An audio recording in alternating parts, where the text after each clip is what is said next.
Le 17 octobre, c'est un massacre colonial. Quand le préfet a fait le tour des postes de police en disant pour un coup reçu vous en donnerez 10, pour les policiers qui entendent ça, si vous voulez, eh bien c'est un permis de tuer.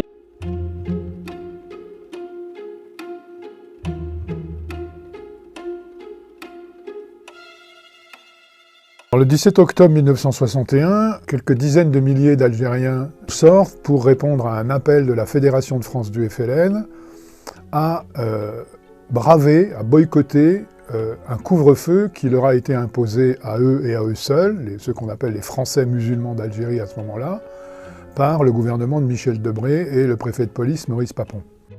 C'était bien expliqué qu'on ne devait porter rien sur nous, pas même une épingle à nourrice, parce qu'on avait bien précisé que cette marche serait pacifique. Le préfet de police Maurice Papon est prévenu assez tard de l'initiative et il dispose dès le matin des forces de police considérables qui sont armées de façon très importante.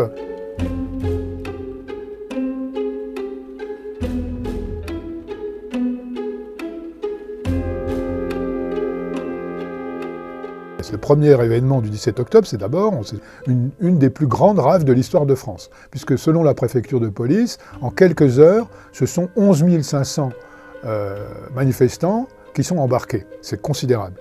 Et au début, les camions de police suffisent, puis on doit réquisitionner pour ça les bus de la RATP. La dernière fois que les bus de la RATP ont servi, c'était en juillet 1942, lors de la rafle du Veldiv. Imaginez-vous dans la rue et vous voyez des corps par terre avec du sang, avec des menottes. C'est l'horreur, il n'y a pas d'autre mot que ça. J'en ai vu qui ont été jetés dans la Seine. Et j'en ai vu qui essayaient de s'accrocher à des buissons qui étaient au bord de la Seine pour essayer de se sauver.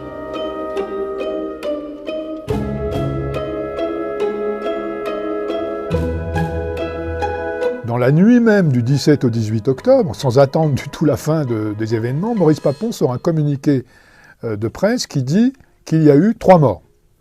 Alors c'est évidemment une version outrageusement mensongère. Par exemple, les archives de la brigade fluviale qui repêchait les cadavres dans les cours d'eau ont disparu alors qu'ils étaient sous la responsabilité du préfet Maurice Papon, qui est resté préfet jusqu'en 1967, qui a donc eu le temps de faire un certain ménage.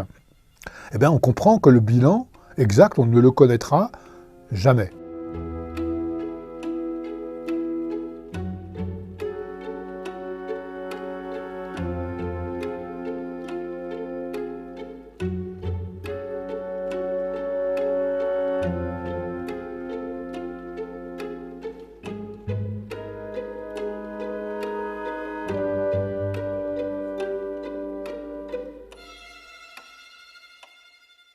L'explication, elle vient en grande partie du fait que le pouvoir gaulliste à ce moment-là est divisé en réalité.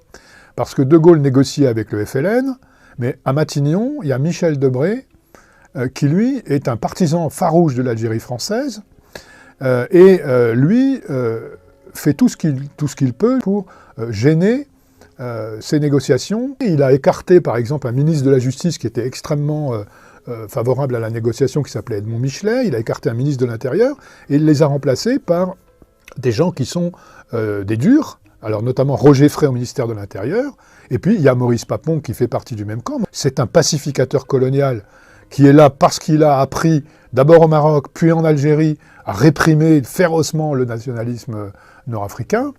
Et c'est voilà, la chaîne de commandement qui explique un petit peu l'étrangeté politique apparente de cet événement, c'est ça.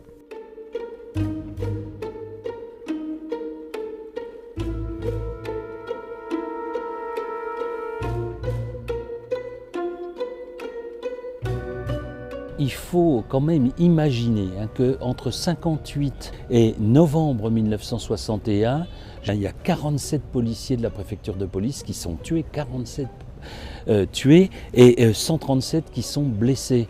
Et beaucoup très gravement, hein, ils sont tétraplégiques, ils sont en fauteuil roulant. Ce sont des gens qui rêvent de vengeance, hein, bien sûr, qui se sentent ciblés injustement quelque part.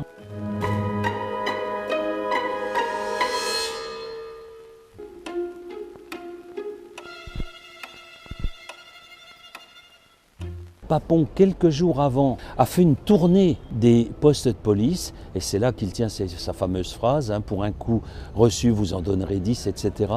Pour les policiers qui entendent ça, si vous voulez, eh bien, c'est un permis de tuer, en tout cas.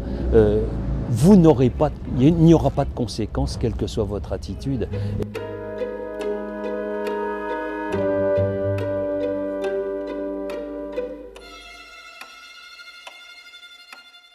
La presse pose des questions et met en doute la version officielle de Papon, mais le gouvernement va tenir bon, il va obtenir le silence, hein, en empêchant une commission d'enquête, en saisissant, en censurant des journaux, et puis surtout, quelques mois après, il y a les accords d'Évian, la fin de la guerre, et une page que les Français sont pressés de tourner le plus vite possible, et l'événement va finir par tomber dans l'oubli.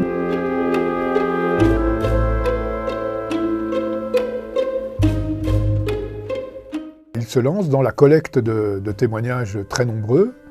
Il utilise les archives qu'on a bien voulu lui laisser utiliser. Et il construit un récit, il contextualise l'événement, il lui rend sa rationalité politique. Hein. Et donc, c'est le premier acte de Jean-Luc Einaudi. Mais ça ne va pas s'arrêter là, puisque le fait d'avoir écrit ce livre va l'amener à être confronté directement à Maurice Papon lors de procès.